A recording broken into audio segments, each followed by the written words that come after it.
Friends, Siragadikka ஆசை அடுத்து வர எபிசோடில் என்ன நடக்கலாம் அப்படிங்கிறத பற்றி பார்க்கலாம். இன்றைக்கான எபிசோட் இன்ட்ரெஸ்டிங்கான எபிசோடாக இருந்த மாதிரி அடுத்து வர எபிசோட் சம்மந்தமாகவும் ஒரு சுவாரஸ்யமான ப்ரொமோ காட்டியிருக்காங்க. நம்ம முத்து ஒரு வேலைக்குள்ளார இறங்கிட்டார் அப்படின்னா அதை எவ்வளோ சூப்பராக முடிப்பார் அப்படிங்கிறது நமக்கு நல்லாவே தெரியும். அந்த மாதிரி தான் பார்த்தோம் அப்படின்னா இப்போ விஜயாவுக்கு வந்திருக்க பிரச்சனையை நான் தீர்த்து வைக்கிறேன் அப்படிங்கிற மாதிரி தான் இவர் பொறுப்பெடுத்துக்கிட்டாரு. அண்ணாமலையும் அதை தான் சொல்லியிருந்தாங்க.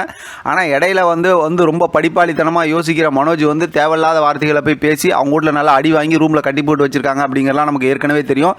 இன்றைக்கான எபிசோட் லாஸ்ட்டில் சூப்பரான ஒரு ப்ரோமோ காட்டியிருக்காங்க. ஏன்னா லாஸ்ட்டாக அவங்க என்ன சொன்னாங்கன்னா, முத்து வந்து அந்த தீபன்ட்ட சொல்லி நீ ரதி வீட்டுக்கு ஃபோன் பண்ணி அவங்க வீட்டில் இருக்கிறோம் அப்படிங்கிற விஷயத்தை உங்கள் வீட்டில் சொல்லு அப்படிங்கும்போது அவங்க வீட்டில் இருக்கவங்களாம் கிளம்பி இங்கே வந்துடுறாங்க. பார்த்தா ரெண்டு வீட்டுக்காரங்களும் ஒரு சண்டை போட்டுக்கிறாங்க, பேச்சு பேசிக்கிறாங்க.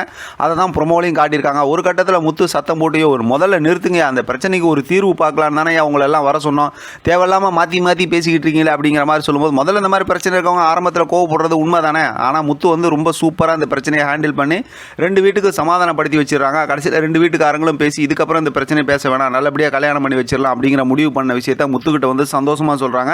பார்த்தா தீபன் கூட அப்படியே சைடில் சிரிச்சுக்கிட்டு தான் இருக்காரு. அப்போ இந்த பிரச்சனை சால்வ் ஆகிடுச்சு அப்படிங்கிறது நம்மளாலேயே நல்லா புரிஞ்சிக்க முடியுது.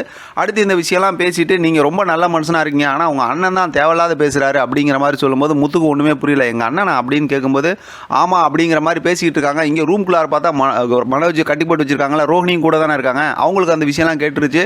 உடனே ரோஹிணி பதறி அடிச்சுட்டு வந்து மனோஜ்கிட்ட சொல்கிறாங்க, நம்மளை பற்றி தான் வெளியில் பேசிக்கிட்டு இருக்காங்க அப்படின்னு சொல்லும்போது மனோஜுக்கு கவலை என்னன்னா, அஜிஜோ நம்ம இங்கே இருக்கிற விஷயம் முத்துக்கு தெரிஞ்சா நீ அவமானப்படுத்தி பேசுவானே அப்படிங்கிற மாதிரி சொல்லி தலைகளை படுத்துக்கிட்டு சொல்லிட்டு இருக்காரு. அதோட பார்த்தா இன்றைக்கான ப்ரோமோவும் முடிச்சிருக்காங்க.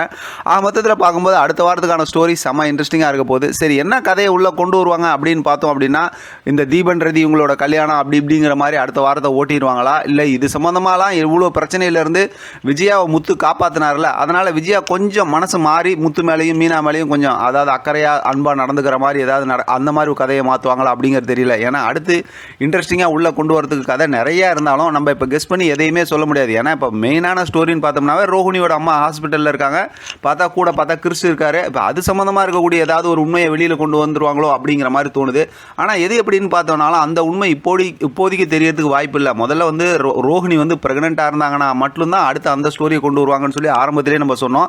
அதனால் அடுத்து மனோஜ் ரோஹிணி வந்து அவங்க சந்தோஷமாக வெளியில் போயிட்டு வருவாங்க, அதாவது அவங்க போகிற மாதிரி ஒரு பிளான் பண்ணியிருந்தாங்களா, அந்த ஸ்டோரியை கொண்டு வருவாங்களா அப்படிங்கிற மாதிரி நிறைய எதிர்பார்ப்பு இருக்குது. பார்க்கலாம் எப்படி ஸ்டோரியை இன்ட்ரெஸ்டிங்காக கொண்டு போகிறாங்க அப்படிங்கிறது. அடுத்து வர ப்ரோமோ வச்சு தொடர்ந்து நம்ம பேசலாம். ஆதரவு கொடுங்க. இதை பற்றின உங்களோட கருத்து கமெண்ட் பாக்ஸில் தெரியப்படுத்துங்க. தொடர்ந்து ஆதரவு கொடுங்க. தேங்க்யூ ஃப்ரெண்ட், தேங்க்ஸ் ஃபார் வாட்சிங்.